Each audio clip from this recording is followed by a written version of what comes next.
ایک طرف تو یہ بات تھی کہ صحابہ کرام رضی اللہ تعالی عنہم اجمعین کے دل میں یہ بٹھانا تھا کہ وعدہ کوئی معمولی چیز نہیں ہے، یا معاہدہ کر لینا کسی سے کوئی معمولی بات نہیں ہے، یہ آدمی کے لیے ایک اس کی پابندی انسان کے ذمے ہر حال میں لازم ہے۔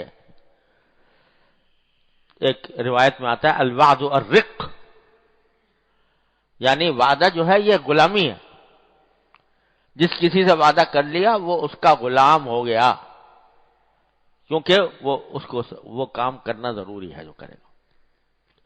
ایک طرف تو رسول کریم صلی اللہ علیہ وسلم نے صحابہ کرام کو یہ سکھایا، اگر اس وقت آپ ان کی یہ تعویل سن لیتے کہ ہم سے تو زبردستی لیا گیا معاہدہ، تو صحابہ کرام دوسرے صحابہ کرام کے دل سے وعدے کی اہمیت، معاہدے کی اہمیت میں کمی آ جاتی۔ یہ اس وقت سکھا دیا صحابہ کرام کو، ایسے سخت سے سخت حالات میں بھی معاہدے کو پورا کرنا ضروری۔ ایک طرف یہ سکھا دیا، دوسری طرف غیر مسلموں کو یہ سکھا دیا کہ مسلمان ایسا ہوتا ہے، اگر تم وعدہ کرنے والے ہوتے تو کیا اپنے معاہدے پر ایسے موقع پر قائم رہتے؟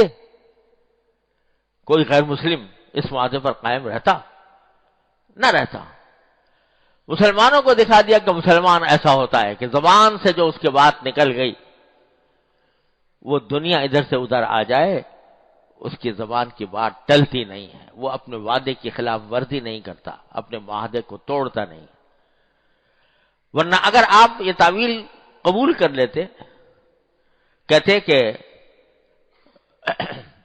چلو کوئی بات نہیں، لڑائی میں شامل ہو جاؤں، تو کفار مشرکین کیا کہتے، پروپیگنڈا کیا کرتے کہ دیکھو ہم سے معاہدہ کر کے آئے تھے اور انہیں وعدہ توڑا، اور محمد رسول اللہ صلی اللہ علیہ وسلم معاذ اللہ یہ وعدوں کو توڑنے والے ہیں، معاہدوں کو توڑنے والے ہیں، لوگوں کو اسلام سے نفرت دلانے کا سبب بنتے ہیں